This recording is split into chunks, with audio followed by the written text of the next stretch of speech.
So, thank you guys for taking the time today to do this interview and testimony. And I'd like you to introduce yourselves and maybe tell us just a little bit about who you are.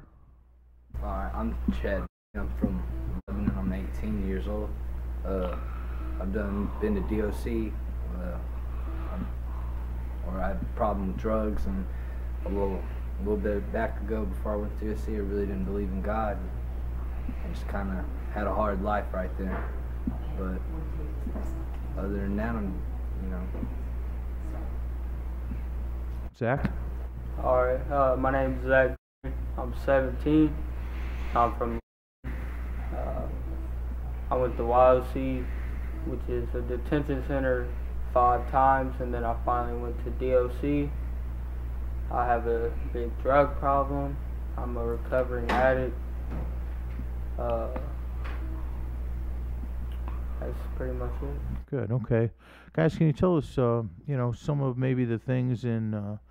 You both mentioned not really having a relationship with God prior to DOC. Can you tell us how exactly that relationship came to you in DOC? Well, I remember I was on A2 North Day Room, and we were sitting there, whatever, and some kid asked me to go to church, and then I was like, all right. So I went to Sunday, and then next Sunday he told me that I was going to Mr. Mike's. So we all got ready or whatever, and we went down and we went to Mr. Mike's. It was like, it was January 23rd, I think. And, well, we were down there or whatever, and he played these songs or whatever, and it got crazy.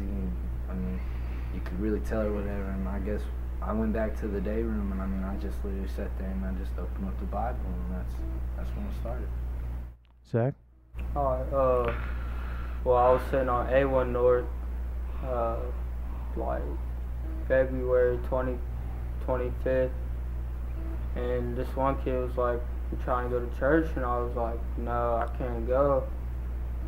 And then, so next week, I ended up going. It was pretty cool. I went to Saturday with Mr. Mike, heard these songs, and it just hit me like, I don't know, I just started thinking about all the things that I've done. I just couldn't handle it no more.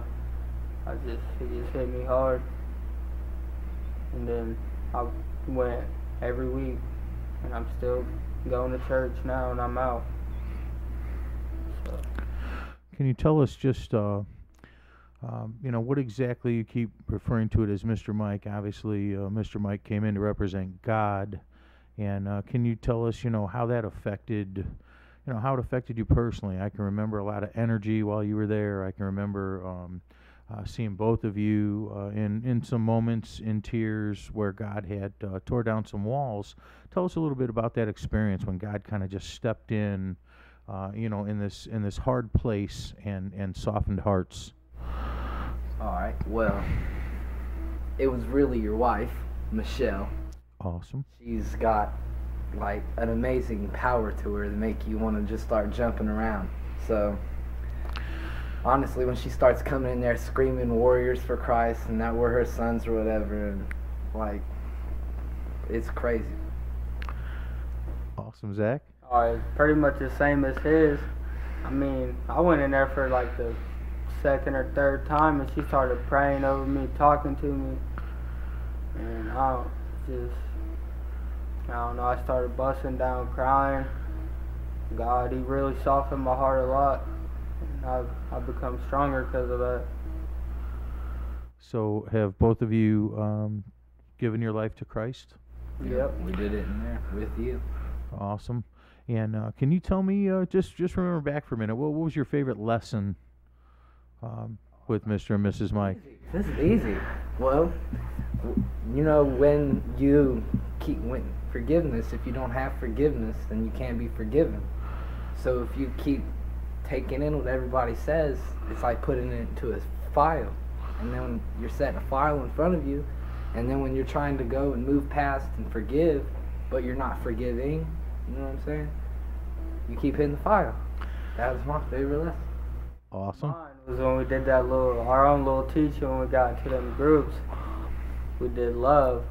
That was my favorite lesson. Because God's love, you can't, Or the umbrella. it's just good. We got to throw stuff at you that time. Tell us a little bit about that umbrella lesson, Chad. What do you remember? Well, it was supposed to be God's shield. And we wrote words on papers. And Lies, right? The lies of the enemy. we crumbled them up and we threw them at you, and you used your shield to block away it. So. And what happened when we weakened that shield, Chad? Stuff started coming through. You guys started hitting me, didn't you? Did you enjoy that? You hit me with stuff that day? I know you did. Awesome. Let's. I'll tell you what, guys. Tell me this. You know, as you grew inside there in your relationship with God, I mean, obviously you got to see us every Saturday, but you grew with a lot of other people. Can you tell us, like, what things were talked about maybe on the day room when you weren't in with us? I mean, where did that love of God lead you to? How did it teach you to share and look out for each other and take care of each other? Can you give us a little bit of an experience like that?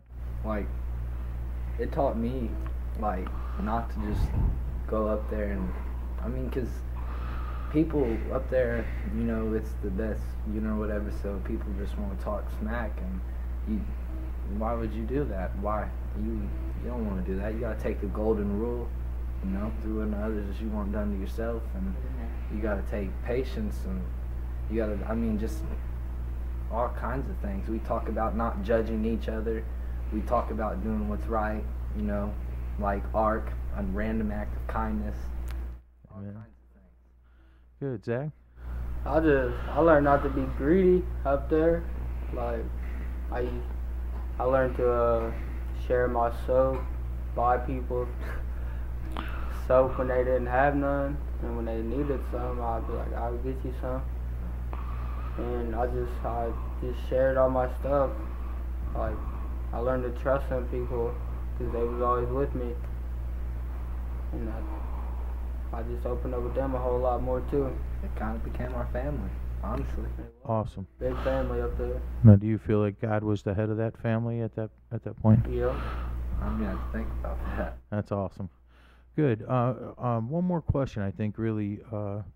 If you guys could had something to say to the next, say, if you could talk to every young man that was about to enter that facility, you know, what advice would you give them? What would you say to them? You go first on this one. I gotta think this one through. I got something sweet. I'd probably have to say, don't be stupid in there, because, I mean, of course it's time away from your family, and a program there, 9 months, 10 months, you're going to be there for a while, so, and if you mess up, you're going to have to do more time. Just don't be stupid, don't try to start fights, don't do nothing, just be yourself, stay there, be quiet, stay to yourself. That's really all you got to do. What about godly advice, Zach? Go to church, go to every Saturday, Sunday, Tuesday. Just listen, pray with Mr. Mike. Just have him talk to you, have Michelle preach over you. Wonderful mentors, but Yeah. no, the way I see it is that all these new kids or whatever, they could be going in there right now and they're having a pretty difficult time in a place. I mean, to be honest, when I was first there, it seemed like a hole. You're stuck there, you can't get out. But I mean, then like then there's that one thing that's in the Bible, you know. We can do all things with Christ who strengthens us. So while we might not see it, it might not be visible, there's still a hand right there. All you gotta do is reach out. And I mean, you go there, and I mean, Mr. Mike, you're the true hand of God in that place. All they gotta do is reach out. That's my word of advice. Awesome. Well, how about an opportunity to say thank you to some of the people who? How did you feel? I love you. All of you, everybody, Mr. Mike. Y'all Michelle. prayed over me. Y'all got me out. Thank you for everybody here that prayed for us. And now I'm free. You, now I'm here. Awesome. Now, did you guys receive the exiting packet when you left? Yeah. Yep. What'd you think about that? I liked it. I thought the exiting pack was cool. I got my own little Bible now. And the teaching was cool. The teaching, the little DVD, that was real neat. Except for the CD. It's a big. We're gonna fix that. But yeah, everything, it was neat. I loved it. I still got everything to it right now. Awesome, and maybe an opportunity to just say thank you for that, because a lot of people came together to make those happen. So here's your chance at that one too. From both of us. I really appreciate that. I love that. Good deal. Thanks, guys. I think that was awesome.